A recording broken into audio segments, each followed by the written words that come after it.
प्रतिशत जो है बिल्कुल साधारण। अच्छा जो प्रतिशत के क्वेश्चन बोर्ड मास और प्रतिशत दोनों लगभग साथ में थे, है ना। बोर्ड मास और प्रतिशत के बहुत ज्यादा टफ क्वेश्चन नहीं थे।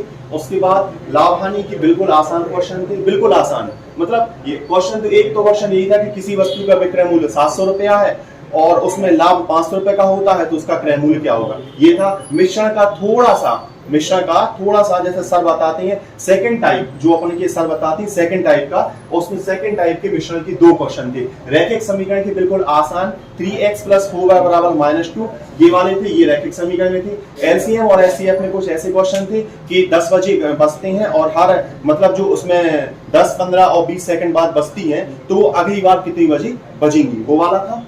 और एक था कि 850, उसका लगभग आंसर आता कि ऐसी 900 से छोटी ऐसी कितनी संख्याएं हैं जो 7, 28 और 21 से पूर्णतः विभाजित हो जाएंगी, एक ये वाला था। उसके बाद सीआई की कुछ चक्रवृद्धि मिश्रण, जैसे मान लीजिएगा उन्होंने ये बोला था, एक क्वेश्चन इसी का था 3 साल का चक्रवृद्धि मिश्रण इतना है, 4 साल का चक्रवृद्धि मिश्रण इतना है, तो उसकी दर कितनी होगी, एक क्वेश्चन ये वाला था।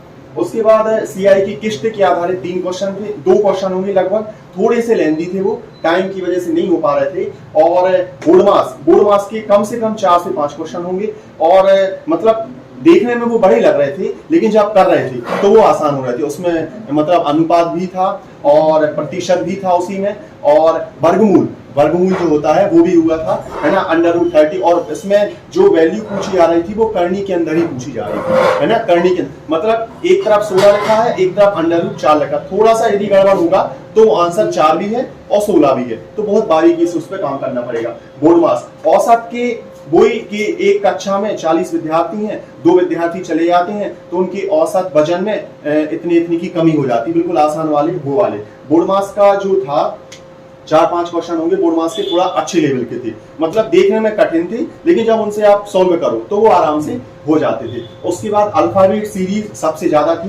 दर्पण प्रतिबिंब जो मिरर इमेज होती है वो थी। दर्पण प्रतिबिंब आकृति वाली भी थी और उसके साथ आकृति के साथ में जो H जो मतलब ABCD लिखी होती है और नंबर लिखे होते हैं, उसका दर्पण कैसा बनेगा, मिरर इमेज कैसी बनेगी, वो वाली थी। रक्त संबंध के 2 से 3 क्वेश्चन थे, आसान वाले थे, थोड़ा सा करेंगे आ जाते हैं। सिटिंग अरेंजमेंट का 1 या 2 क्वेश्चन थे, ज्यादा लेंदी नहीं थी। 5 और 6 लोग जो उत्तर की तरफ मुख करके बैठते हैं वो वाले थे। रैंकिंग के 2-3 क्वेश्चन थे, थोड़ा सा घुमावदार लग रहे थे, उसमें टाइम टेकिंग हो गया था। कथन निष्कर्ष की संभावना वाले क्वेश्चन थे, संभावना वाले। कथन और कारण की मतलब इस तरीके का था, एक कथन दिया हुआ था, उसका कारण था कि यदि कथन कारण की सही व्याख्या करता है, कारण की सही मतलब कथन सत्य है लेकिन कारण असत्य है, इस टाइप के 2-3 क्वेश्चन थे। संबंध, यदि जंगल का संबंध पहाड़ों से है, पहाड़ का संबंध पहाड़ी से है, तो ऐसे जो दिए रहते हैं अनुपात समानुपात में, वो वाले थे। यदि हम जीके की बात करें तो अर्थशास्त्र से 5 से 6 क्वेश्चन थे।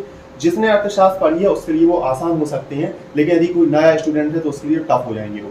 बैंकिंग शास्त्रीय नृत्य 5-6 होंगे, उसमें एक यही था शायद कि दास अट्टम किस नृत्य का उपनाम है, दास अट्टम, है ना, मोहिनी अट्टम, कथकली, ये वाला एक क्वेश्चन था। उसके बाद कि असम में कौन सा शास्त्रीय नृत्य नहीं है, असम का। उसके बाद एक उसमें ऑप्शन थे कि उत्तराखंड, हिमाचल प्रदेश, मिजोरम और मणिपुर, इस टाइप का था, तो ये किस राज्य का शास्त्रीय नृत्य है, एक वो वाला क्वेश्चन था। बक्सर के जो 1764, 1175 में गौरी ने मुल्तान पर पहला आक्रमण किया, एक वाला क्वेश्चन था। 2-3 राजधानियां पूछी गई थी, और एक ये था कि रॉ भारत की रिसर्च एजेंसी, वो खुफिया गुप्तचर एजेंसी है, तो CIA कहाँ की है, ये वाला एक क्वेश्चन था। कावेरी नदी का उद्गम पूछा गया था, MP से कुछ क्वेश्चन नहीं थे। नेस्कॉम की पहली महिला अध्यक्ष का नाम भी पूछा गया था। करंट के नाम पर ज्यादा कुछ नहीं था। यदि हम बायो की बात करें तो बायो में सबसे अधिक पादप से संबंधित था, मतलब देखा जाए तो बॉटनी। केमिस्ट्री के ज्यादा क्वेश्चन नहीं थे, लगभग 1 या 2 क्वेश्चन होंगे साधारण से। सदेश अधिश राशियों पे 1-2 क्वेश्चन थे। थैलोफाइटा, ब्रायोफाइटा, टेक्रियोफाइटा, इनके क्वेश्चन थे। और जिम्नोस्पर्म, एंजियोस्पर्म, और जो ये जिम्नोस्पर्म और एंजियोस्पर्म में कम से कम 3 से 4 क्वेश्चन थे। उन्हीं को आगे पीछे घुमा कर वो उसके बाद कर रहे थे, और बाकी इतना ही याद था तो हमने आपको बता दिया। Thank you.